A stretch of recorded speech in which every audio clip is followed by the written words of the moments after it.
Testosterone, we have a problem.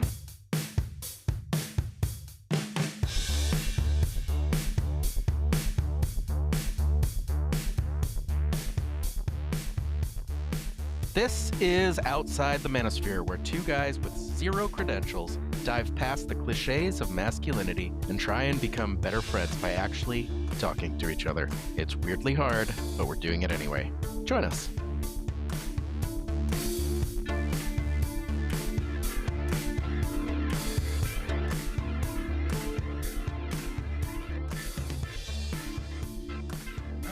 Okay. Welcome to Outside the Manosphere. My name is Carlos. And I'm Skip. What's going on, Skip? You're still in California, yeah? I'm in Nevada now.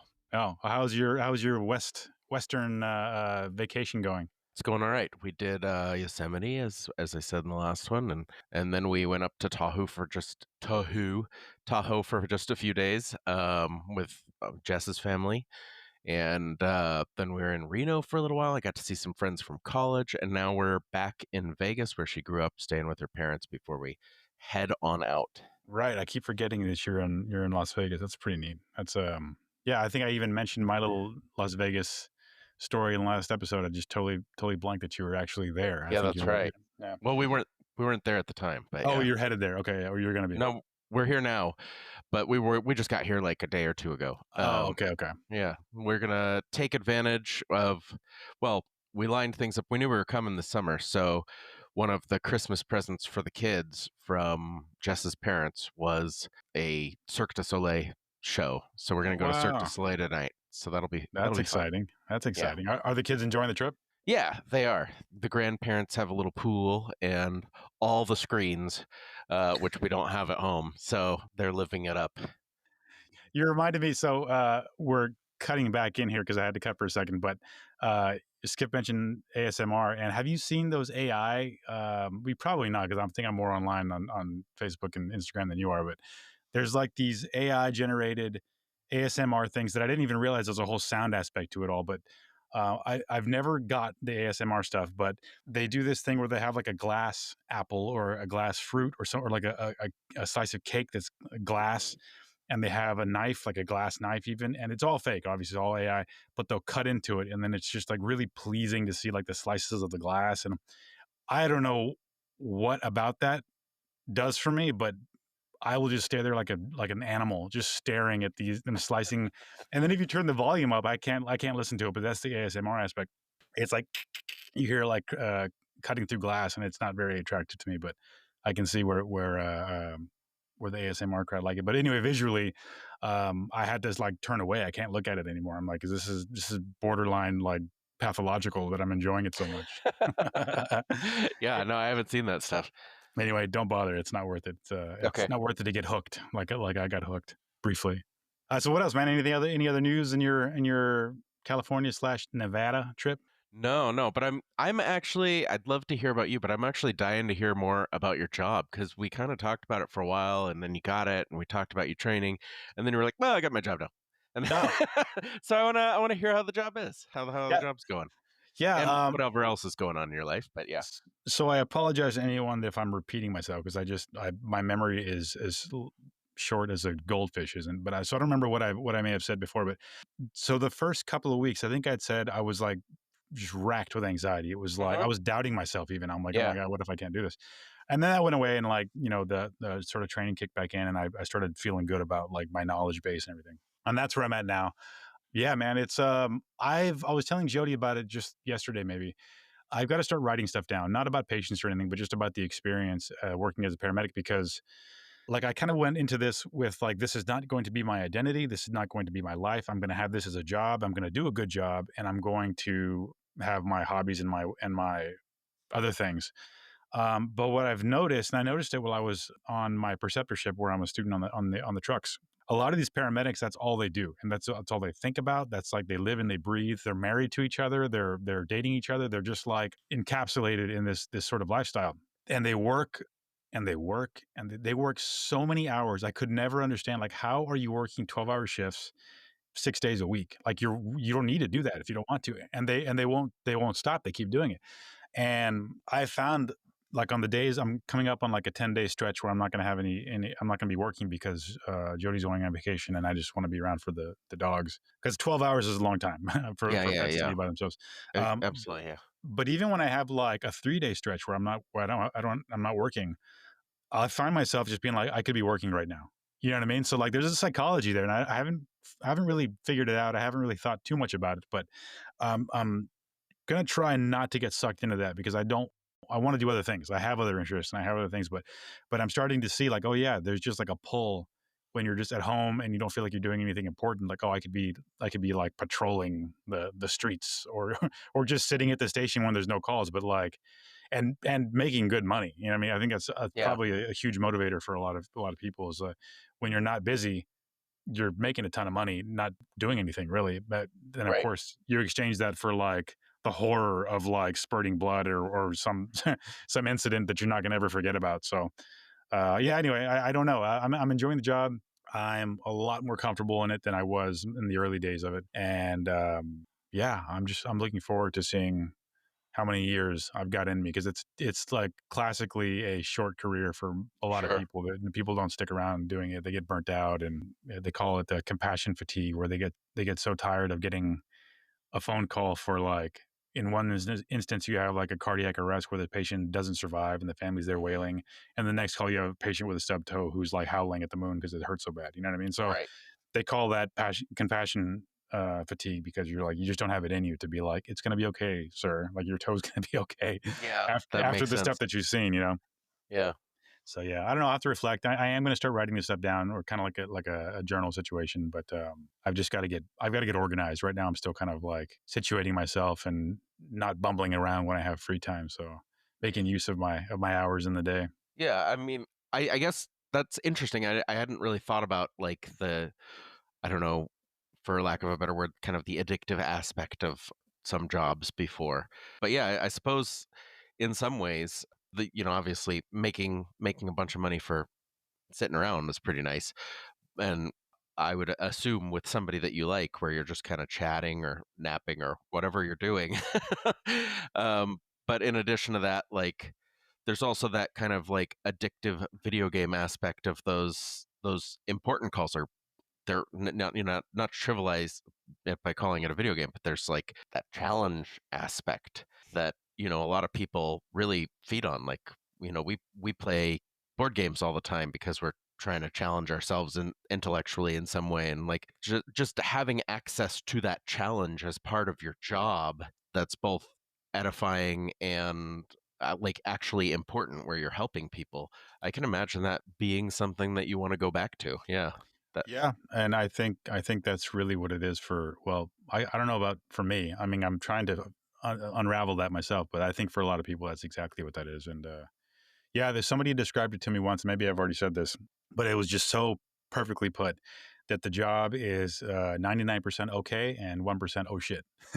Yeah, you've said that. Yeah. Yeah. And it really just encapsulates the sentiment, because I mean, most of the time it's like, oh, at least in this area, it's like, oh, there's an elderly person who fell at 3:00 in the morning when they got up to pee and they can't get back up, or their spouse can't help them up because they're also elderly, whatever. But then you have like, hangings and all kinds of stuff. You know what I mean? That's a big deal. Yeah. Well, and another job that similarly, and I think I said this in a previous episode, but another job where they say that exact same thing, 99% okay and 1% oh shit, is air traffic controllers, which are also notoriously short-lived and very, very important, but also very video game like. Yeah. So yeah. Now I remember we did have this conversation, because you brought up air traffic control. Yeah, I can't imagine.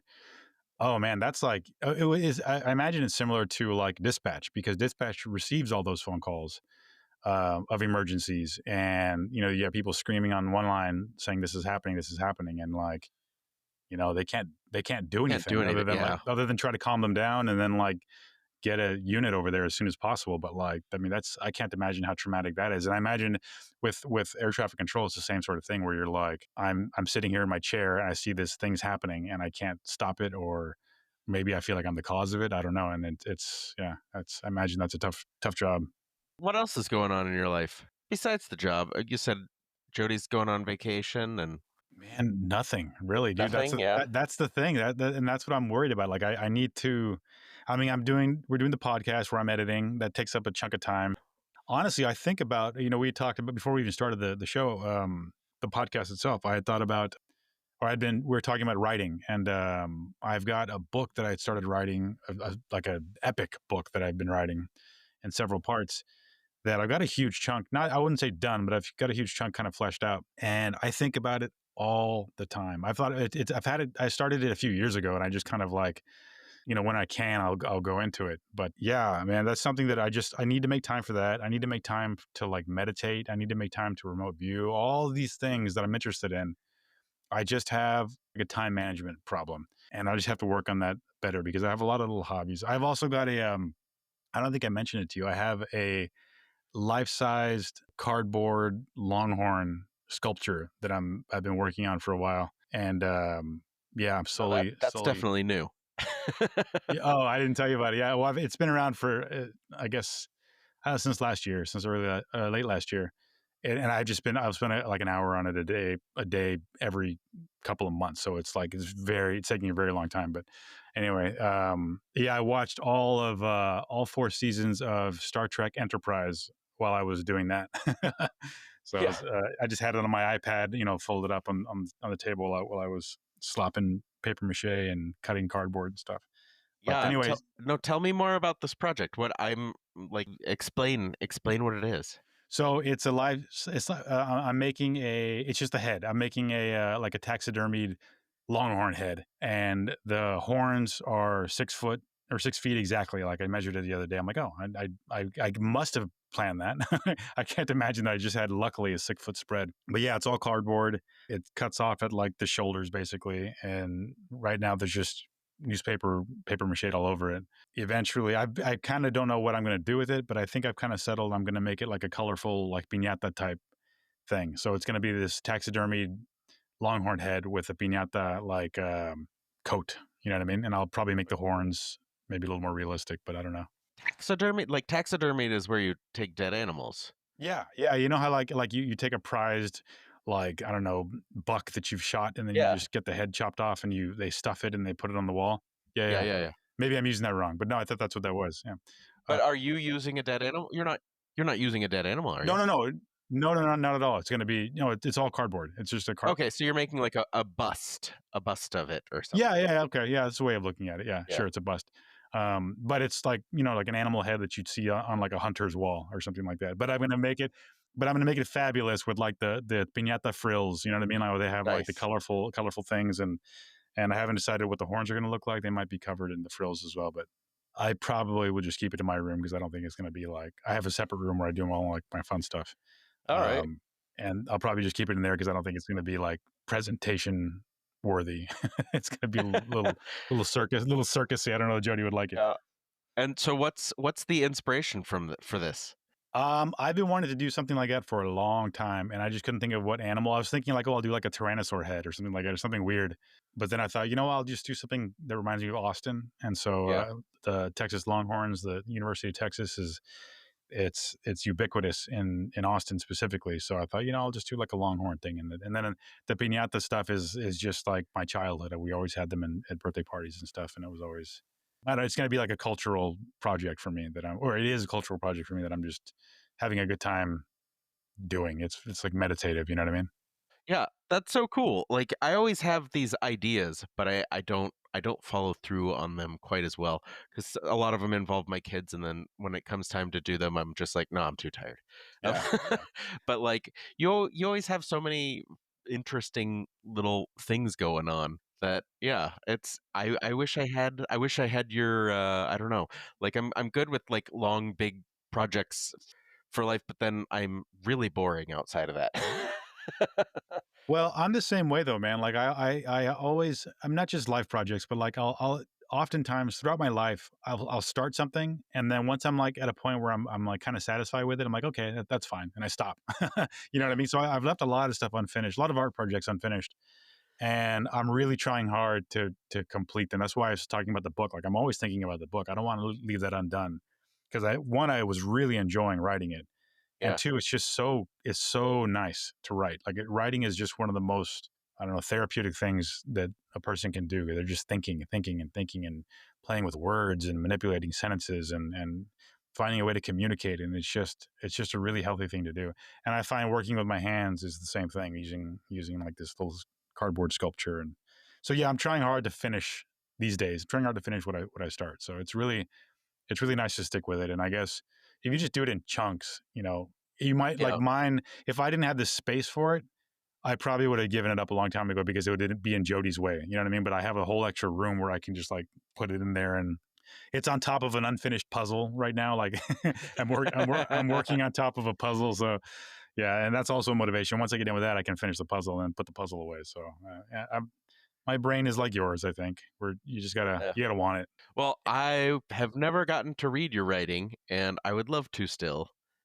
But, I do. I know. And I had shopped around for a couple of things that I wanted to send to you, and I just didn't. But it's not that I'm not wanting to or I'm shy about it. Like I just get scatterbrained. It's not like a priority for me. Not that like I know that you want to read it and I want you to, but it's like there's not a deadline or anything. So I have a few days off, so I'll see about it. Also, it's hard for me right now because I don't want to look at it. I guess if I look at it, I'm like, man, I want to sit down and start writing.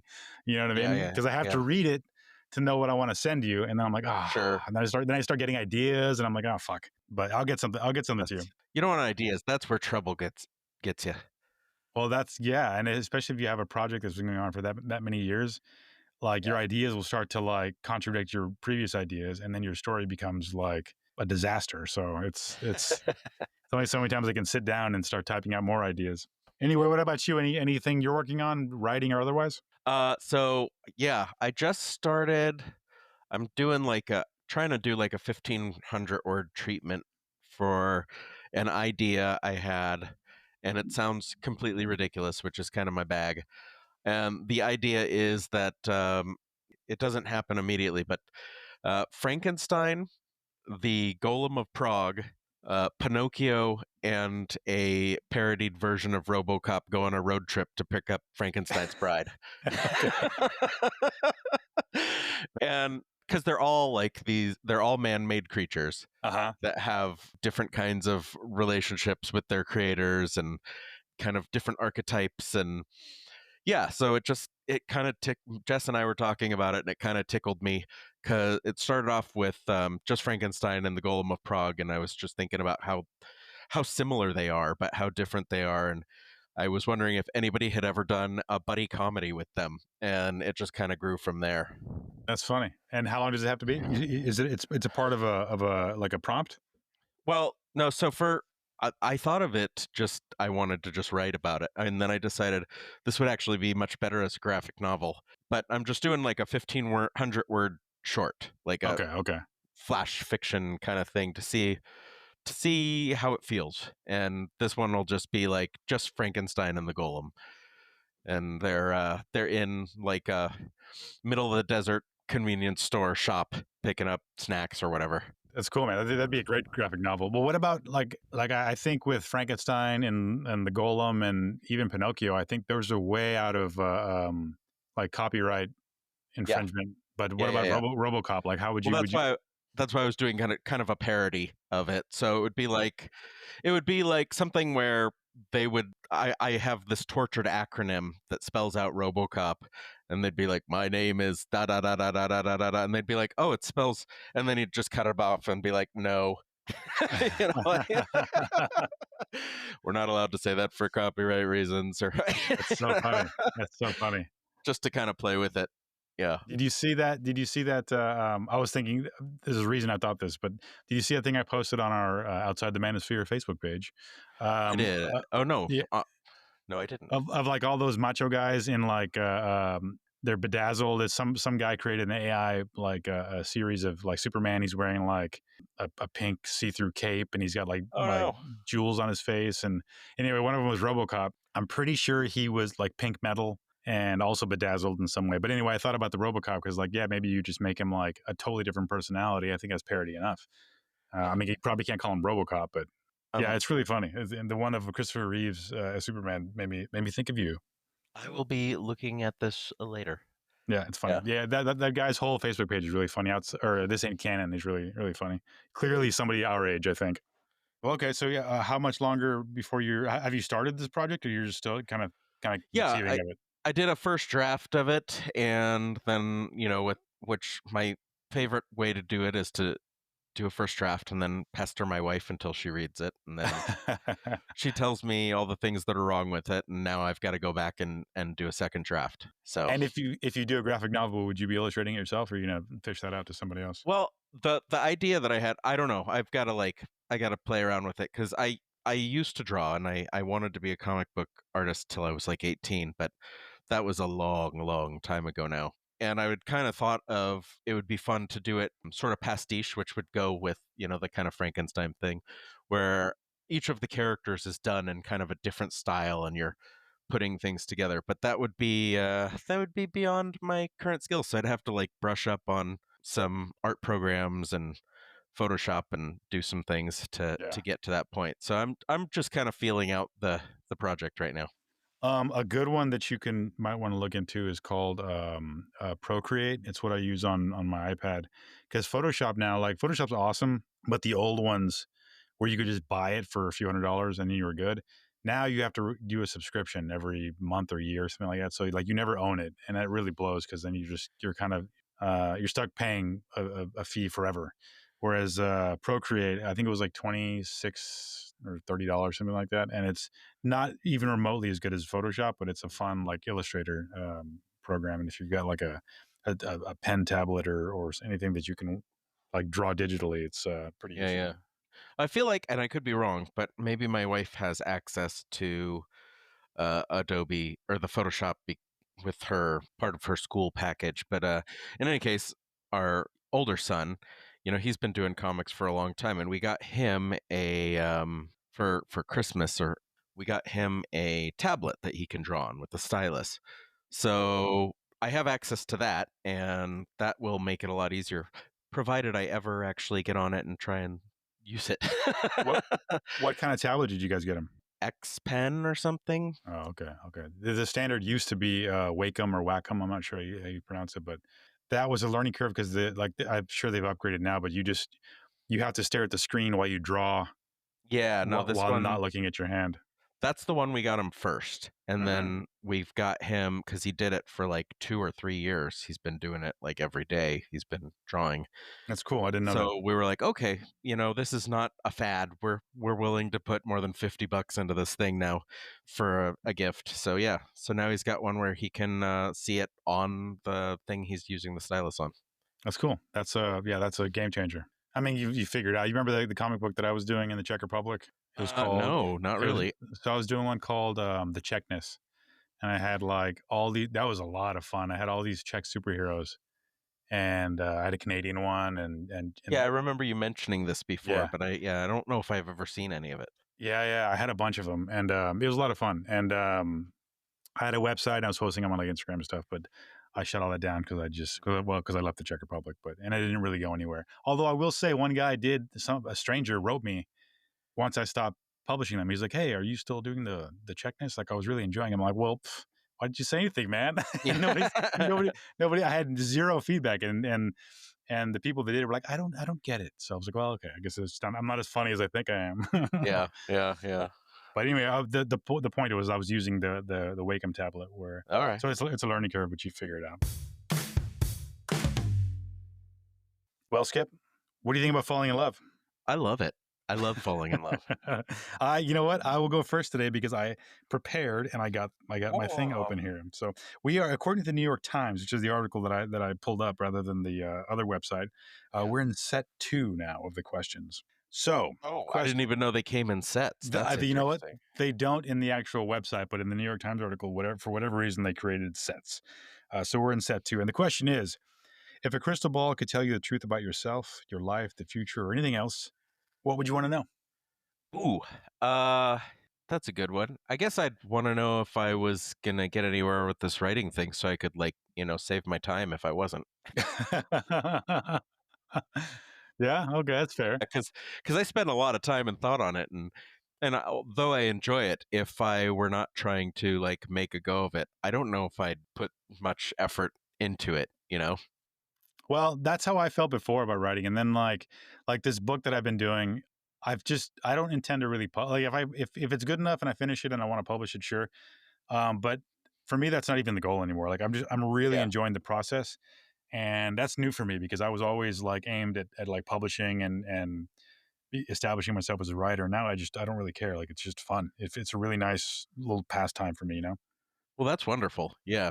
I'm not quite there. Like I think I could if I wasn't trying to be a writer, then every once in a while if I had an idea, I might sit down and write something and that would be fun. But I definitely wouldn't put as much time and effort into this and I wouldn't bug my wife about it as much. Right, To right. be like, I know you're a busy lady, but would you read this stupid little story I made about Frankenstein?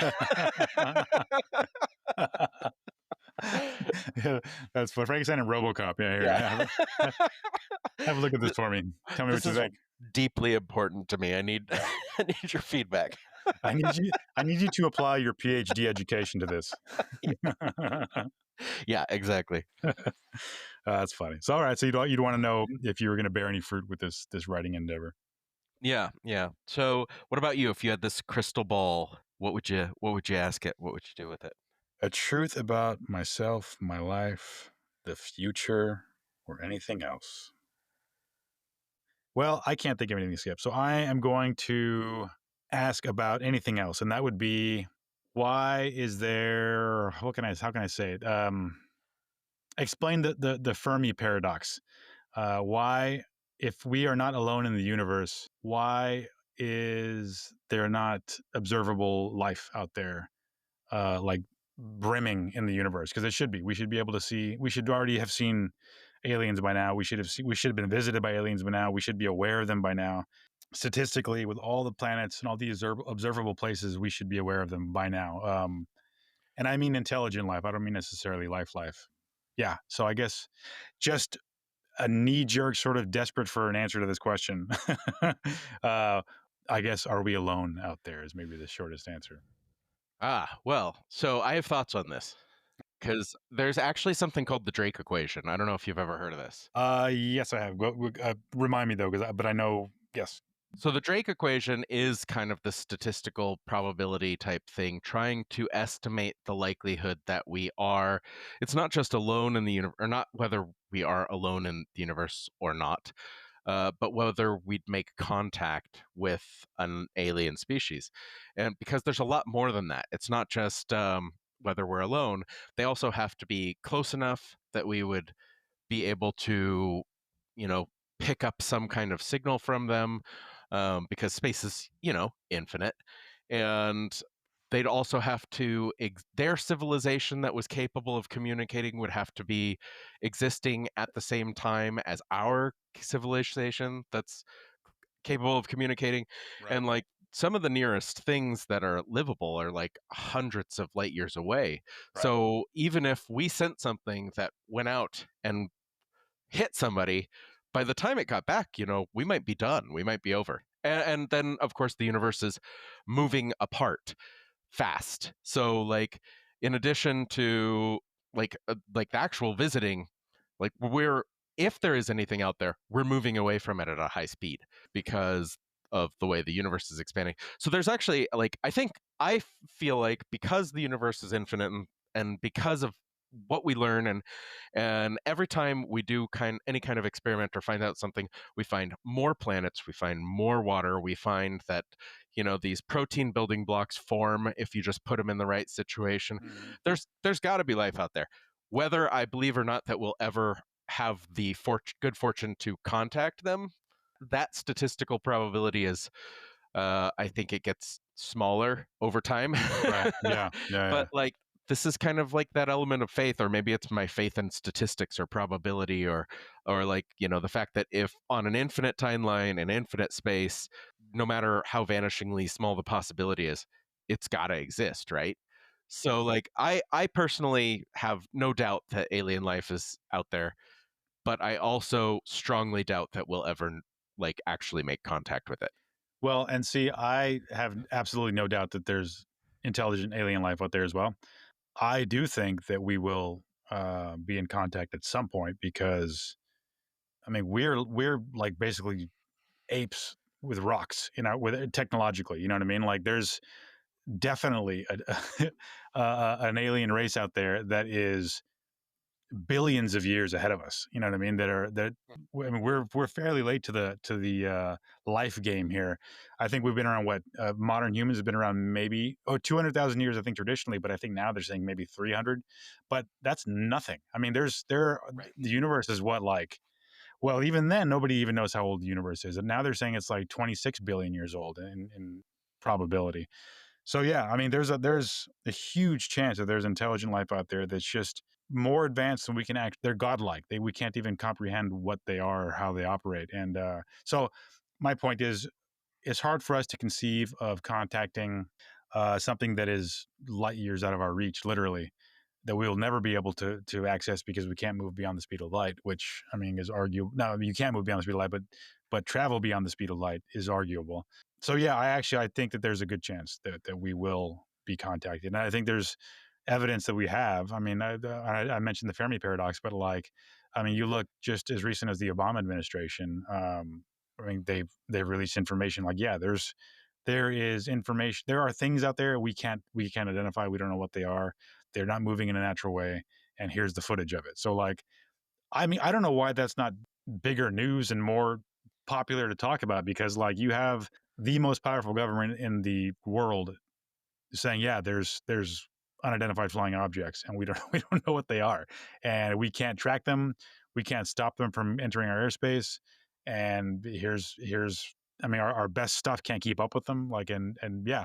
I don't know why that's not talked about more, but that's fact. I mean, I'm not saying they're aliens necessarily, but like, Right. there's something that we're just ignoring. Well, there's things. Yeah, I think you're right, but I think you hit the nail on the head when you said there something we don't know what it is. That's exactly what it is. We don't know what it is, and I Yeah. think there's just a lot of people that are like, well, yeah, so we don't know what it is, but there's lots of governments doing weird things with avionics and trying out Yeah. new things and weather balloons and whatever, what have you. So yeah, I think it's just there's a lot of people that are able to kind of like discount it until they see something a little bit more jarring than I guess, man. I mean, I guess, like, until something lands in their front yard, like, that's yeah. I mean, and that's why we have flat earthers, because they're like, well, I've never been to space. Until I have been to space, the Earth is flat. Yeah. Where did we start with this? How oh, this I was your crystal ball question. That's this is right. my crystal ball. Yeah, so I guess we've appropriately fallen in love today. So, have you ever heard of trail magic or experienced trail magic or No, I like guess what would you maybe define it? I kind of intuited what it was, but I guess I don't know what it is.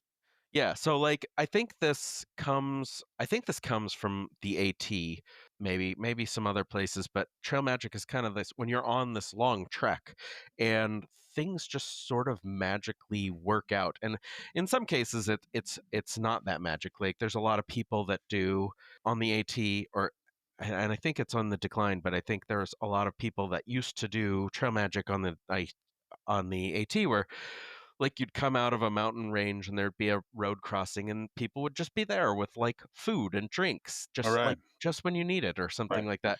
But as walking across America and talking about other things to other people, it can be like much more magical, like where it's not set up like that quite.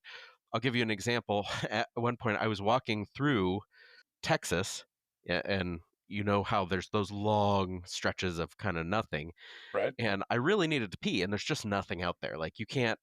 There's like no no way to hide if you're on the side of the road because it's flat, it's empty, and I came to I came to a house. And I was like, okay, well, this isn't my favorite thing, but I'm going to walk around. I walked around the side of the house, and on the side of the house, built into the side of the house, was a urinal. And yeah, so I got It was probably an art installation or something. You went and peed into it. yeah, but in any case, like things like that. And I had really a lot of experiences with kind of just trail magic, just like really weird things that kind of were beyond the pale with what you'd consider, normal coincidence. Right. What you're describing are synchronicities, Skip. Okay. I think so I guess in my experience, I told you one, I think last time, where I walked up to a hotel or motel in Nebraska. I think I was in Nebraska, maybe Kansas, whatever. But like, I had my Once and Future King book strapped to the top of my backpack, and the woman at the reception was reading the exact same book. That's the only one that springs to mind right now. But at the time, I wasn't really like keyed into that kind of stuff. You know what I mean? Because I really didn't. I wasn't looking. Not that you were looking for it, but I wasn't really.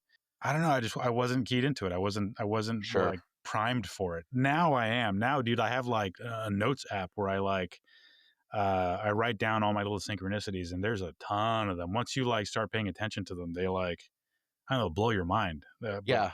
I don't But know. I You got think any more? You got any more of yeah, yours? I mean, I think I do, but I think for the things that I'm thinking of, like with trail magic, it's stuff that like you can't help but be like, Okay. what, you know? So, for instance, when I was walking across the U.S., for a little while, I had a guy along with me. I met him in Havre de Grace, Maryland, and I was like, "You should come with me." He had a couple of months before he was going off on a big trip, and he was like, "Yeah, okay." So he came along, and he'd drive, and I'd walk, and we were coming down to, I think it was South Carolina, something, but he had a friend that lived there and she was kind of waiting for us. And she started being like, "Oh well, I'll get you on TV, and I'll get you on the local news and whatever." And they had gone to Teach or not Teach for America, AmeriCorps together. They had worked Okay. in AmeriCorps together. So then, like a couple days later, we get a call from her, and she's like, "You're not going to believe this. I'm watching the news, and here's this guy coming from the other direction. There's another guy walking across America, and he's wearing a Superman shirt, which I always wore a Superman shirt. And you're not going to believe who it is. It's this guy, BJ Hill, and he's a guy that they went to AmeriCorps with. Oh, that's So, like, crazy.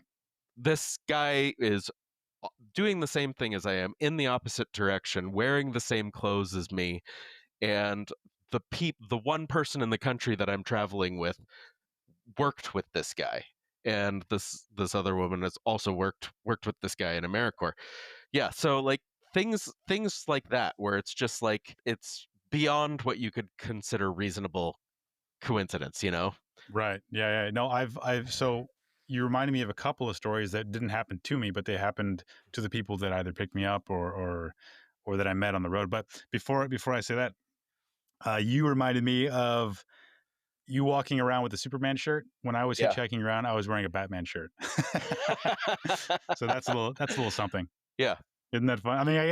I mean, we're both geeks, so it's not like out of the scope of imagination that would be wearing geek shirts. But yeah, it's just funny because I've always been a Batman guy. Well, I had mentioned before the guy that picked me up hitchhiking, and I had kind of talked to him about this and trail magic and kismet and just what you'd call synchronicity is for me kismet, just like things aligning the way that they're supposed to, and he was like, "Man, this is kismet." Like that's like I was so down on I was never gonna pick up a hitchhiker again, and I was down on like humanity, and this is just like really faith affirming and blah blah blah, and yeah, so and he had never heard of kismet, so just kind of like this interesting thing. I find that when you're on the road in particular, and we mentioned this before, but like when I'm doing the right thing in life, I feel like things do sort of line up, but especially when you're like on the road,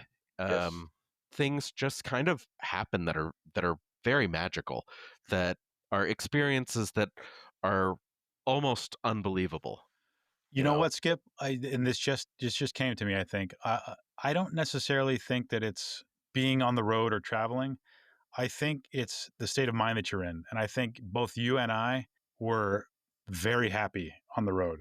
You know what I mean? And I think because everything you're describing has happened to me in New Brunswick, like so many things lined up for me in such a way, and everything just fell into place, and the my path just opened up for me in a very easy way, and easier than I think it's ever in my entire life. And I can only attribute that to happiness. And I was really happy when I was young and traveling around, and I found happiness here, and things just cleared for me. You know what I mean? Like everything just opened up for me, and I find that I mean, you can call it fate or kismet or whatever, but yeah, I wonder if it's just being happy. You know what I mean? And you maybe you notice them more, or I guess I'm talking about not necessarily synchronicities, but just sort of things becoming easier. You know what I mean? And Sure, like sure, sure. the direction that you're headed becoming easier when you're happy, and versus when you're actively fighting against some aspect of your life. Clearing the path, so to speak. Yeah, yeah. I did think of the one example that I was struggling with before. So when I was on my way to go to Prague for the first time, I was flying out of Austin to New York City, and I was in a 3-lane seat on the plane, and it was me. There was a woman between us and a man, and the way the man and the woman were talking, the woman was about, maybe she's a little bit younger than me. I think she was from New York. The way they were talking, I thought they were like a couple. I thought they were together. And it turns, and we were the whole time we were chatting on our flight. And it turns out she was traveling from, I think, Los Angeles or whatever. And she did like a couch surfing thing, stayed the man's roommate, I guess, welcomed her in or whatever. And so she stayed at his house on his sofa. And he was the roommate. He wasn't even the guy who had like the active couch surfing profile or whatever it is. And they realized they were both on a flight the next day to New York City, and they both had this like seats next to each other. So yeah, that wasn't my little synchronicity. But and when they told me that, I was like, you guys just met each other and like by chance, and you're both flying to New York City, and you're on the same flight, and you're sitting right next to each other. They're like, yeah. I'm like, why aren't you amazed by this? They're like, yeah, well, they're like, yeah, what's the big deal? I'm like, no, guys, like you guys need to have a conversation. Like clearly there's something here that you got to work out, because that to me is just beyond chance. Yeah. So you're reminding me a little bit of so this guy that I stayed with in New Orleans when I was walking across America, and he was a Turkish guy that was there for his PhD in like biomedicine or something kind of like real heady. Yeah, And I was talking to him about having just met just kind of the most amazing people, and I had lived in America for 25, 26 years before I'd left, and I'd never met such amazing people as I did on the road, and had such amazing experiences. And he put it to me in such a way that I think you're going to really like, and I've always remembered it, which is saying something with my memory. um, but he said, if you think of everyone as blades of grass, and the lawn gets mowed, and so everything's kind of the same height, but then when one of them grows a little bit and its head pokes up, it's able to see all the other blades of grass very yeah, easily whose heads have poked up. And I always just thought that that was really interesting. Just like, yeah, you step a little outside of the norm, and suddenly you're able to see a lot of other people because you've been outside of the norm, and you're able to just kind of gain some viewpoint or view that you weren't previously capable of getting. yeah. No, you reminded me of, and maybe I've talked about it before, the allegory of the cave. Have we talked about that? I don't know if we've talked about it, but yeah, I know it well. I use it all the time. Do you really? In what Yeah. context do you use it? I use it in conversation and in writing, and about all kinds of things, politics, science, whatever. Just just like this kind of illusion of what we believe is true. And yeah, you can go on. Well, I'll just go. We'll just explain it real quick. The allegory of the cave, and please correct me if I'm wrong. I learned this 20 years ago. It was a teachings by Socrates written down by Plato. How okay? So it's a scenario where you have like, I don't know, 5 people tied up, and they're inside of a cave, and there's a fire behind them, and all they see are their own silhouettes and shadows dancing on the cave wall in front of them. And for their entire lives, all they know is this reality of like dancing shadows on the wall. One person Uh-huh. gets loose, they climb out of the cave, and they see reality for what it actually is. And then it's kind of their mission to like go back down and explain to these people, this is not reality. There's more to it. And that whole blade of grass example reminds me of that very thing. And something I've experienced in the past few years as well with my whole like woo stuff is like, man, I want people to see it the way I see it, because I just don't. This isn't the way it is. And yeah, I'll stop right there before I go off on before I go over the cliff. Yeah, it's real interesting. Yeah, so just to reiterate, yeah, like I think the short version is so that they are enchained in this cave and they see shadows on the wall. And I don't know if it's their shadows or if it's shadows coming in from outside or whatever, but that's Right. their Yeah, I mean reality. Yeah. that's probably what it is. Yeah. Yeah, and that's their entire reality, Yeah. and they're just like, the things that you see, like that's how you process the world. So that's like what you have access to. That's what you have to construct your limited version of reality about. And there's a couple parts to this, right? Like, because one is that we don't know what we don't see, so we don't get a perfectly accurate view of reality. But also, the more you go out and do things, the more you discover the chinks in the armor of your reality, and you process a newer, more accurate version of reality. And the more you move around, and the more you experience, and the more you do, and the more people you meet, the more you are going to accurately like understand the world. And just to bring this back to kind of the manosphere of it all, is we have people that sit in, incels that sit on the computer all day and talk to shadows on the wall Right. and have no clue what the world's actually like.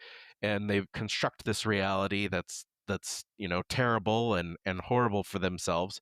And then we've got people that are out there living lives, being college students, learning about all these things and meeting a lot of people and getting involved in clubs and politics and whatever, and their view of reality.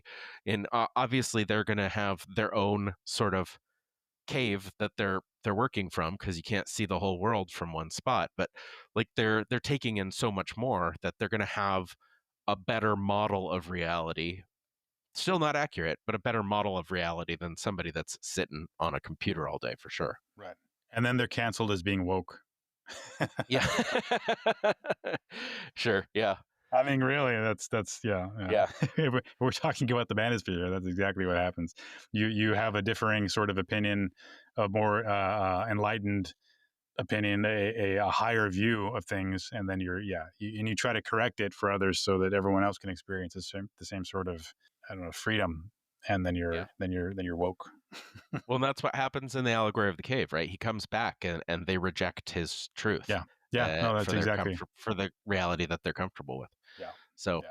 there you go. There's the allegory of cave, and you can use it. You can use it for everything. Yeah, you can.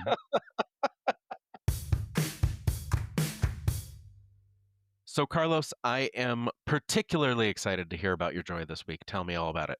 My joy this week, I discovered this morning with the first episode of the 27th season of South Park. Now, I am not a South Park fan, really. Like I was into it when I was a kid, like in my early 20s when it was popularized. I found I kind of feel like the humor is very. I feel like I outgrew the humor. Like I matured past it, and I don't need that sort of like toilet humor to like energize me. But when aimed at the proper direction, I thoroughly enjoy it.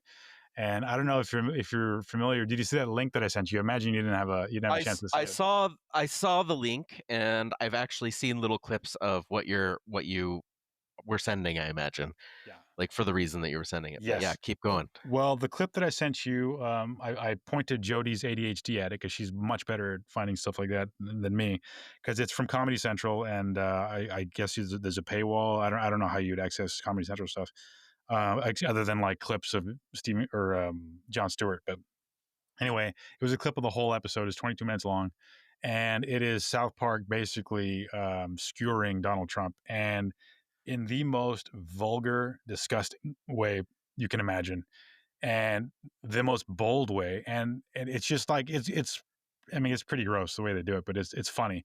And it's funny if you're not a Trump supporter. But I will say the whole episode is just so brilliant because they've always skewered everyone. And I was thinking about it later on, like, wow, we've come to an age where like South Park has become like the center.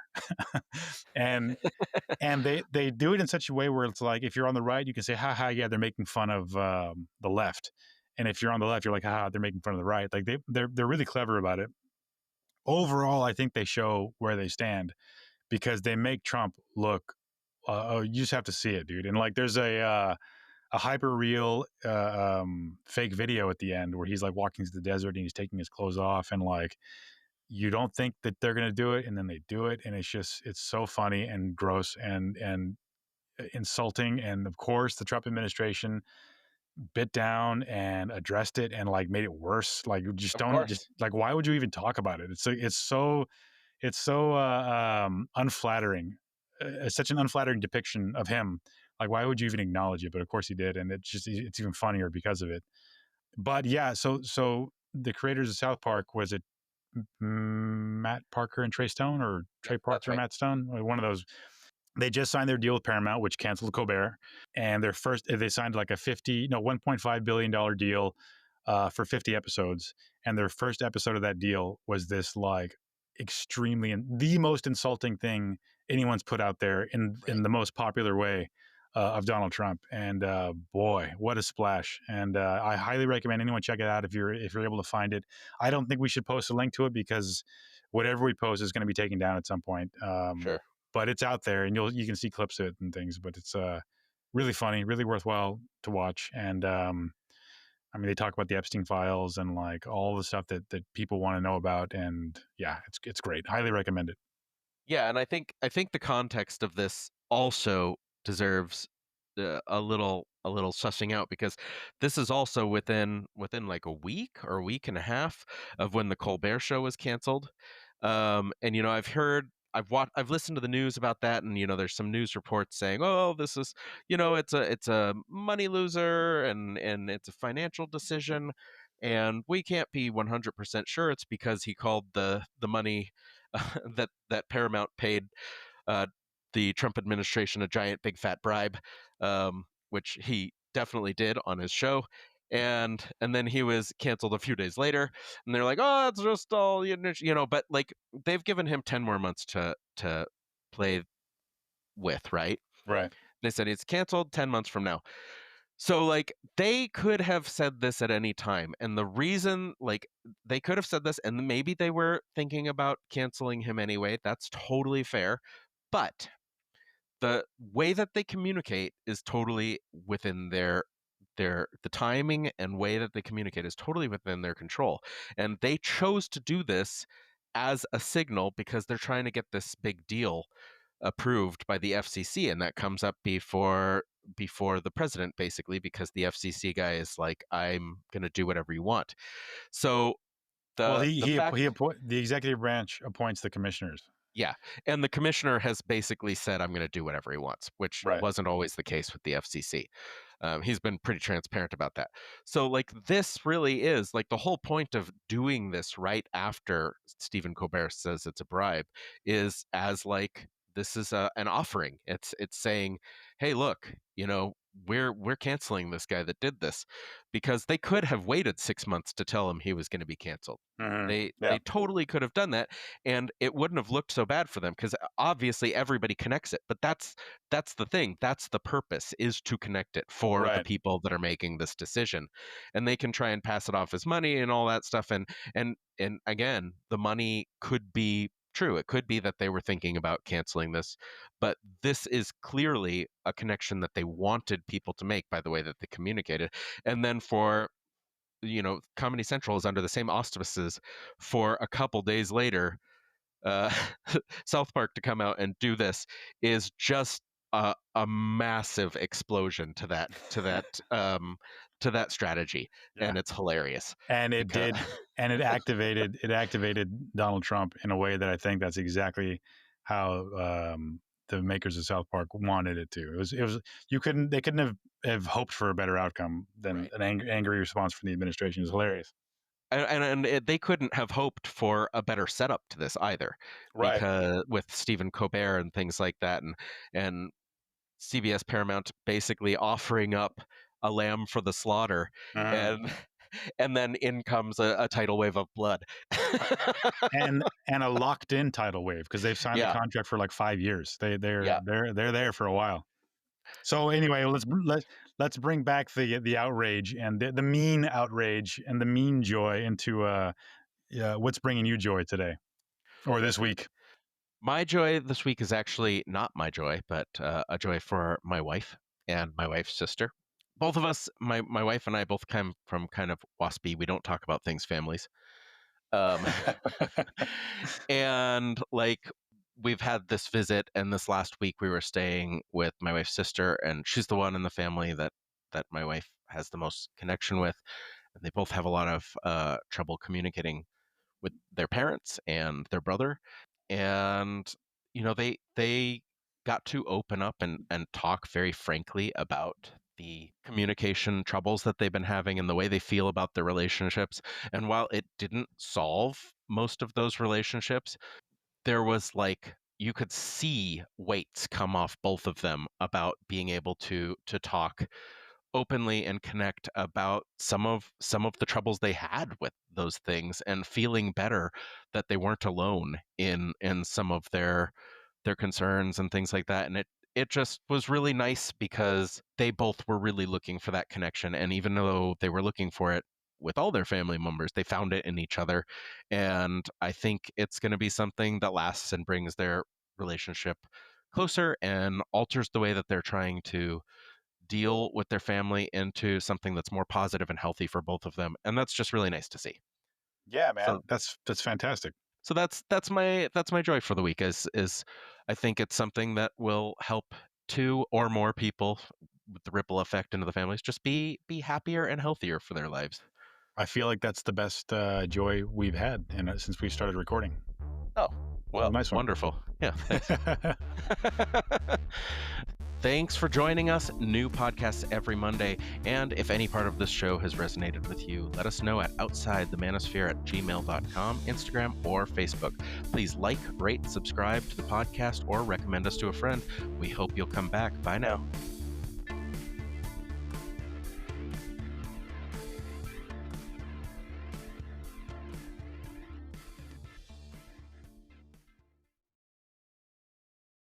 Can you pull the microphone just like a little away from your face? There's a lot of like sort of. There, yeah, there you go. A lot of popping. Sure. The program will like raise your volume if necessary. If you're The ASMR crowd's going to be really happy about it. yeah, well, my nipples are hard, so it's working for me.